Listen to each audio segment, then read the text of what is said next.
Hi everyone, my name is Nidhi Bhatnagar and welcome you all in this channel. तो बच्चों, आज की video में हम क्या सीखेंगे? आज हम करेंगे हिस्ट्री का Nazism and the rise of Hitler के शॉर्ट नोट्स, लाइक अभी 49 पेज और 50 पेज।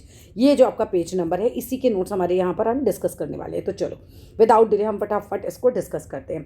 हेलमट्स स्टोरी, यानी सबसे पहले हमें हेलमट नाम के एक बच्चे की स्टोरी बता रखी है। In 1945 an 11 years old German boy name Helmut heard his parents discussing suicide. 11 साल का लड़का होता है, 1945 की बात है।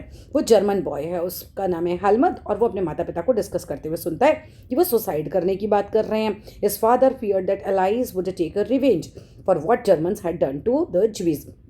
उसके पिता बहुत घबराए हुए होते हैं और उनको लग रहा है कि अब एलाइज जो पावर है वो मुझसे बदला लेगी या हम सबसे बदला लेगी।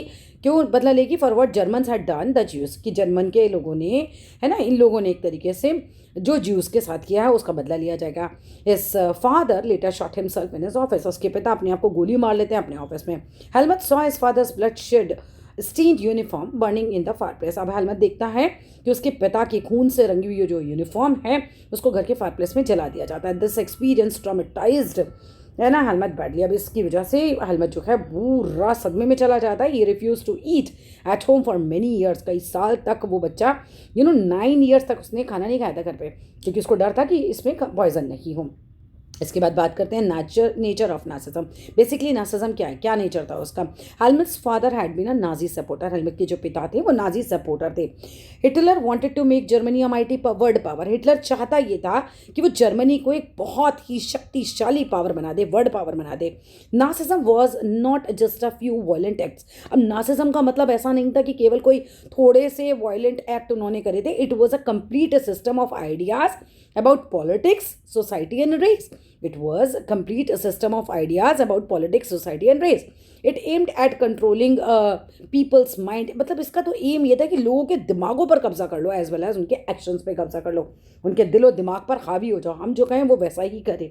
And of Nazi rule in May 1945 Germany surrendered to allies. अब 1945 में मई में क्या होता है, जो जर्मनी होते हैं वो लोग हार जाते हैं और एलाइज को जो है आगे जाके सरेंडर कर देते हैं उनके आगे। Hitler, Goebbels and their families, Hitler है और जो उसका, है ना, प्रोपेगेंडा मिनिस्टर होता है गोबल्स, वो उनकी फैमिली सब जो है बर्लिन के बंकर में सुसाइड कर लेते हैं। The Nazi regime officially ended, और यहाँ पर नाजी रिजीम जो है ऑफिशियली खत्म हो जाती है। न्यूरमबर्ग ट्रिब्यूनल की बात करते हैं। अब एक अदालत बैठती है, इंटरनेशनल अदालत एक तरीके से।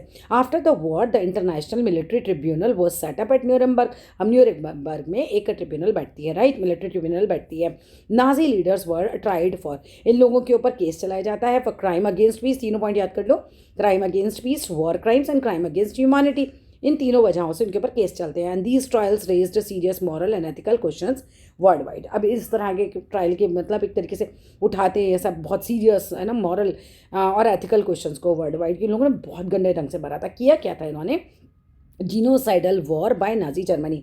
अब कौन सी वॉर की बात चल रही है? जीनोसाइडल वॉर, जो कि नाजी जर्मनी के लोगों ने करी थी। Nazi Germany fought a genocidal war, Nazi Germany के लोगों ने लड़ी थी जीनोसाइडल वॉर। विक्टिम्स इंक्लूडेड, अब किस किस को मारा था, क्या किया था?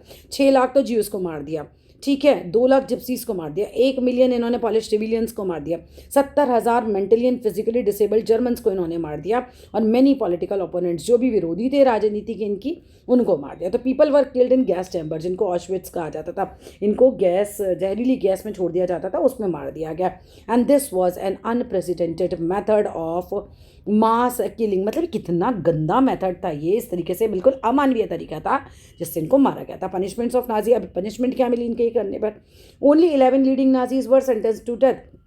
केवल 11 लीडिंग नाजीज को जो थे उनको जो है मौत की सजा दी गई, और many others were imprisoned for life. बाकियों को तो सिर्फ कहते हैं ना वो जीवन काल की सजा दे दी गई। The punishment was considers far less than the brutality of the crime. अब ये पनिशमेंट तो बहुत ही कम थी जो उन्होंने बर्बरता, इतना गंदे ढंग से क्राइम किए थे, लोगों को मारा था। The allies did not want to treat Germany harshly as they had done after world war 1। अब की बार एलाइज जो थे जर्मनी के साथ इतने हार्श नहीं होना चाहते थे जितने वो वर्ल्ड वॉर 1 के बाद हुए थे, क्योंकि वर्ल्ड वॉर 1 के बाद बहुत ज़्यादा हार्श हुए थे। इसलिए तो नाजी जर्मनी पैदा हुआ एक तरीके से, है ना, नासिज्म पैदा हुआ लोगों के मन में। रूट्स ऑफ नासिज्म, अगर हम इसकी जड़ों की बात करें तो the rise of Nazism was linked to Germany's experience after the world war 1। जो रूट थी, जड़ें थी, वो लिंक इसी चीज़ से थी, वर्ल्ड वॉर 1 के से ही, है ना, क्योंकि क्या हुआ था, जर्मनी ने फेस की थी डिफीट। उसके बाद जब हार गया वो फर्स्ट वर्ल्ड वॉर में तो इकोनॉमिक क्राइसिस भी आई, वहाँ पे नेशनल ह्यूमिलेशन हुआ उसका, बहुत सारी चीज़ें उससे छीन ली गई, पॉलिटिकल इंस्टेबिलिटी आ गई थी वहाँ पे, अस्थिरता आ गई थी। Hitler use these conditions to gain public support. Hitler ने इन ही चीज़ों को गेन करा इससे पब्लिक सपोर्ट कंडीशंस का, मतलब इन कंडीशंस की वजह से उसने काफ़ी ज़्यादा सपोर्ट गेन कर लिया था पब्लिक का। Crime against humanity, Nazi actions were later called crime against humanity. Nazi के एक्शंस बाद में कहे गए कि ये क्राइम था अगेंस्ट मानवता के, ह्यूमैनिटी के खिलाफ था। These crimes shocked the world and innovated global condemnation. अब एक इन्वाइटेड ग्लोबल कंडमनेशन। अब क्या हुआ, इससे इस तरह के क्राइम्स से शॉक हो गए लोग पूरे संसार में कि इतने गंदे ढंग से भी कोई मार सकता है, और ग्लोबली उसको कंडम कर दिया गया था, उसका खंडन कर दिया गया था। They showed how dangerous blind obedience and hatred can be. ये चीज़ शो करती है कि कितना डेंजरस, कितना खतरनाक हो सकता है। अब ब्लाइंडली किसी को मानते रहो उसकी बातें, और नफरत कितनी खतरनाक हो सकती है। इसके बाद यहाँ पे कुछ वर्ड मीनिंग भी दे रखे हैं। शॉर्ट कंक्लूजन की बात करें, यहाँ देख सकते हो आप, पॉज करके देखना चाहो तो मीनिंग्स को। इसके बाद शॉर्ट कंक्लूजन की बात करें तो narcissism was a dangerous ideology. What was narcissism, एक डेंजरस आइडियोलॉजी थी that led to mass murder, जिसकी वजह से बहुत सारे मर्डर हुए, डिस्ट्रक्शन हुआ ह्यूमैनिटी का, एंड डीप साइकोलॉजिकल सफरिंग्स हुई। Its rise was connected to Germany post war problems. इसका राइज जो था वो कनेक्टेड है जर्मनी के पोस्ट वॉर प्रॉब्लम से। जर्मनी में जो फर्स्ट वर्ल्ड वॉर के बाद जो प्रॉब्लम्स आई थी, इसका वो रूट कॉज था बेसिकली, हम कह सकते हैं। And it falls exposed the terrible consequences of hatred, blind nationalism, dictatorship।